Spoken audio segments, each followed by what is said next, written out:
नमस्कार दोस्तों, मैं राहुल एक बार फिर से आप सभी का हार्दिक अभिनंदन करता हूं। दोस्तों, आज मैं आपको बताऊंगा आखिर क्यों प्रिय था भगवान श्री कृष्ण को मोर पंख।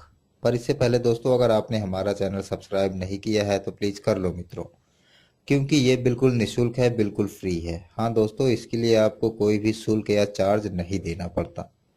और इसका एक फायदा यह भी है कि मैं जब कभी आपके लिए ऐसे रोचक तथ्य या पौराणिक कथा अपने YouTube चैनल पर अपलोड करूंगा तो ये सर्वप्रथम आपके पास पहुंचती है बिना किसी रुकावट या व्यवधान की।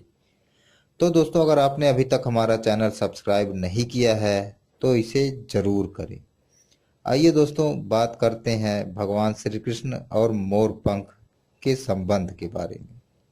दोस्तों, भगवान श्री कृष्ण का नाम आते ही हमारे आंखों के सामने उनके सुंदर बाल छवि या युवा छवि का चेहरा सामने आ जाता है। श्री कृष्ण के हर छवि में उनके मस्तक पर मोर पंख शोभायमान होता है। दोस्तों दोस्तों भगवान श्री कृष्ण को मोर पंख इतना पसंद था कि वह उनके श्रृंगार का एक हिस्सा बन गया था। दोस्तों, भगवान श्री कृष्ण के मुकुट में मोर पंख धारण करने के संबंध में विद्वानों ने अनेक तर्क दिए। आइए जानते हैं क्यों था भगवान श्री कृष्ण को मोर पंख इतना प्रिय। दोस्तों, पहला तर्क है, सारे संसार में मोर ही एक ऐसा प्राणी माना जाता है जो अपने संपूर्ण जीवन में ब्रह्मचर्य व्रत का पालन करता है। दोस्तों, मोरनी का गर्भ धारण मोर के आंसुओं को पीकर होता है।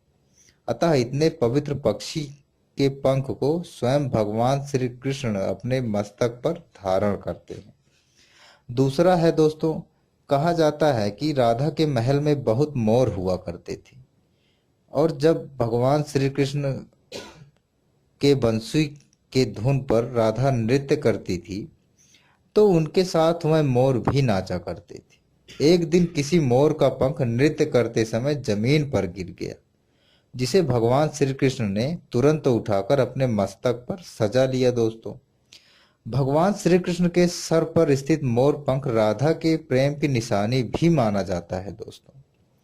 दोस्तों तीसरा तर्क है, विद्वानों के अनुसार भगवान श्री कृष्ण को मोर पंख प्रिय होने का एक कारण यह भी हो सकता है कि वह अपने मित्र और शत्रु में कोई भेद नहीं रखते थे। वह दोनों के साथ समान भावना रखते थे। इसका उदाहरण यह है कि भगवान श्री कृष्ण के भाई थे बलराम, जो शेषनाग के अवतार माने जाते हैं, और नाग और मोर में बहुत भयंकर शत्रुता होती है। अतः श्री कृष्ण मोर का पंख अपने मुकुट में लगाकर यह संदेश देते थे कि वह सभी के प्रति समान भावना रखते हैं। दोस्तों, अगला तर्क है, मोर पंख में सभी तरह के रंग पाए जाते हैं, गहरे और हल्के। भगवान श्री कृष्ण मोर पंख के इन रंगों के माध्यम से यही संदेश देना चाहते हैं कि हमारा जीवन भी इस तरह के सभी रंगों से भरा पड़ा है, कभी चमकीला तो कभी हल्का। दोस्तों, इसी तरह जीवन में भी इस तरह इन रंगों की भांति कभी सुख आता है तो कभी दुख आता है। दोस्तों, यही संदेश भगवान श्री कृष्ण देना चाहते थे अपने भक्तों को। दोस्तों, अगर आपको ये कथा, ये तथ्य अच्छा लगा है तो इसे लाइक करें और अपने दोस्तों के साथ शेयर भी करें। और अभी तक अगर आपने हमारा चैनल सब्सक्राइब नहीं किया है तो कर लीजिए। दोस्तों, कौन सा पैसा लगना है आपका। इसी के साथ मैं राहुल आपसे विदा लेता हूँ। नमस्कार, शुभ रात्रि या शुभ दिन।